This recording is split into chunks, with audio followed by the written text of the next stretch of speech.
हे माझे अगोदरचे केस आहेत, म्हणजे 3 वर्षापूर्वीचे असे म्हणू शकता तुम्ही. अगदी शोल्डर लेंथ मी कट केले होते, ते म्हणजे डिलिव्हरीमध्ये. झालं असं की सगळ्यांनी असं मला भीती घातली की डिलिव्हरीमध्ये केस खूप जास्त गळतात. पण त्याच्यानंतर मी केस वाढवायला सुरुवात केली आणि तुम्ही माझ्या केसांची आताची लेंथ बघू शकता. तर मी तुमच्यासोबत आज अशीच एक खूप छान अशी हेअर ग्रोथ रेमेडी शेअर करणार आहे. साहित्य आणि प्रोसिजर तुम्ही व्हिडिओमध्ये बघून घ्या. बीटरूट, ॲलोवेरा, त्याचबरोबर मेथीच्या बिया, जवस, कलोंजी आणि कढीपत्ता हे आपलं साधारणतः साहित्य आहे. त्याचबरोबर ऑइल सुद्धा काही मी ऍड केलेलं आहे, जे तुम्हाला पुढे समजतील. खूप छान आणि सोपी प्रोसिजर आहे आणि तेवढीच इफेक्टिव्ह सुद्धा आहे. ही रेमेडी जर तुम्ही आठवड्यातून एकदा केसांना लावली ना आणि असं तुम्ही एका महिन्यासाठी जरी कंटिन्यू केलं ना, तर तुम्हाला तुमच्या केसांमध्ये बरेच फरक जाणवतील. तुम्हाला केस तुमचे मऊ झालेले जाणवतील. केसांमधला जो हेअरफॉल आहे ना, तो कमी होईल आणि सगळ्यात मेन म्हणजे तुम्हाला तुमचे केस छान असे वाढायला लागलेले दिसतील. हेअर ग्रोथ होईल. सगळ्या गोष्टी तुम्हाला मिक्सरमध्ये टाकून घ्यायच्या आहेत आणि छान त्याचं वाटण बनवायचं आहे, म्हणजे पेस्ट बनवायची आहे. ही पेस्ट तुम्ही ॲज इट इज लावू शकता, पण जर तुम्हाला त्याचे अजून 4 पटीने 10 पटीने जास्त फायदे पाहिजे असतील तर मी सांगत आहे त्या पद्धतीने लावा. हे सगळं मिक्सचर तुम्हाला लोखंडाच्या कढईमध्ये ट्रान्सफर करायचं आहे आणि एकदम कमी गॅसवरती तुम्हाला हलवत छान त्याला शिजवून घ्यायचं आहे. म्हणजे त्याच्यातले सगळे न्यूट्रिशन्स आहेत ना, ते जेल फॉर्म मध्ये आपल्याला बनवायचे आहे. तुम्ही ॲज इट इज म्हणजे ही बनवलेली पेस्ट आहे लावू शकता, पण काय होतं ते लावल्यानंतर धुताना वगैरे ते कोरफडचे, बीटचे, मेथीच्या बियांचे जे पार्टिकल आहेत ना, केसांमधून निघायला त्रास देतात. पण जर हे जेल फॉर्म मध्ये लावलं तर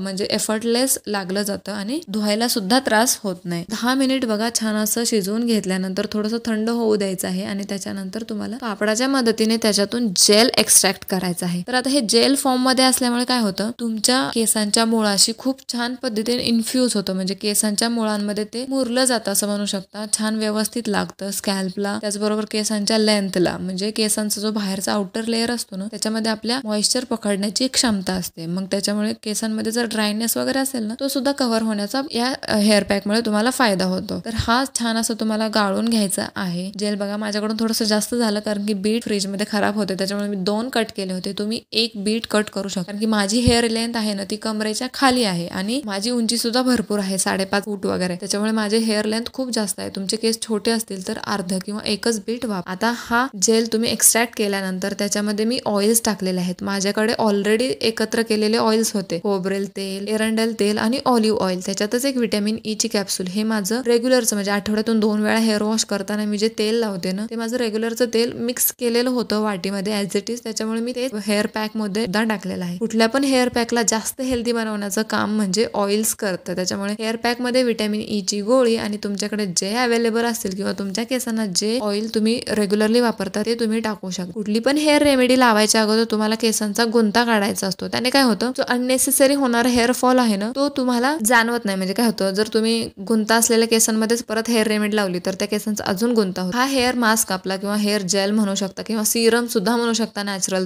तुम्हाला केसांच्या मुळावरती छान कॉन्सन्ट्रेट करून लावायचं आहे. 10 मिनिट तरी मसाज करायची आहे, जेणेकरून तुमच्या केसांच्या स्कॅल्पचं ब्लड सर्क्युलेशन वाढेल आणि त्याच्यानंतर अर्धा पाऊण तास तरी केसांवरती ठेवायचा आहे. मी तरी पाऊण तास किंवा 1 तासच ठेवते, कारण की एकदा हेअर मास्क लावला की घरातली 1-2 कामं केली की 1 तास तर असा निघून जातो. तुमच्याकडे टाइम कमी असेल तरी कमीत कमी 1 तास तरी ठेवा आणि त्याचे रिझल्ट तुम्हाला एका वॉश मध्येच जाणवणार आहेत. केस खूप सॉफ्ट होतात. बीटरूट, त्याचबरोबर कढीपत्ता, हे गोष्टी आहेत ना, तर तुमच्या स्कॅल्पला काय करतं, अँटीऑक्सिडंट असतात ना त्याच्यातले, ते तुमच्या हेअर ग्रोथला ट्रिगर करतात, हेअर फॉल कमी करायला मदत करतात. त्याचबरोबर तुमच्या केसांच्या मुळाशी खूप छान असं ब्लड सर्क्युलेशन फ्लो होतं, मसाज केलेली असते त्याच्यामुळे आणि ते हेअर ग्रोथ प्रमोट होते. तो असा होता आपला हा आजचा व्हिडिओ. हेअर रेमेडी खरंच खूप इफेक्टिव्ह आहे. वापरून बघा आणि मला तुमचे रिझल्ट आणि रिव्ह्यू कमेंट करून नक्की सांगा. आणि माझ्या केसांची लेंथ तुम्ही खरंच बघा. आणि मी केस वाढवायचं म्हणजे विचार करून केस वाढवलेले आहेत आणि मी कुठलाच विकतचा प्रोडक्ट केसांवरती लावलेला नाही. माझ्या या हेअर रेमेडीज असतात, ऑइलिंग, मेहंदी, हेअर पॅक, अशाच गोष्टींनी मी माझे हेअर ग्रोथ केलेले आहे. So that's it for today's video. आणि चॅनलवरती नवीन असाल तर सबस्क्राईब सुद्धा करा, कारण की चॅनलवरती असेच अजून नवनवीन व्हिडिओ येत राहणार आहे.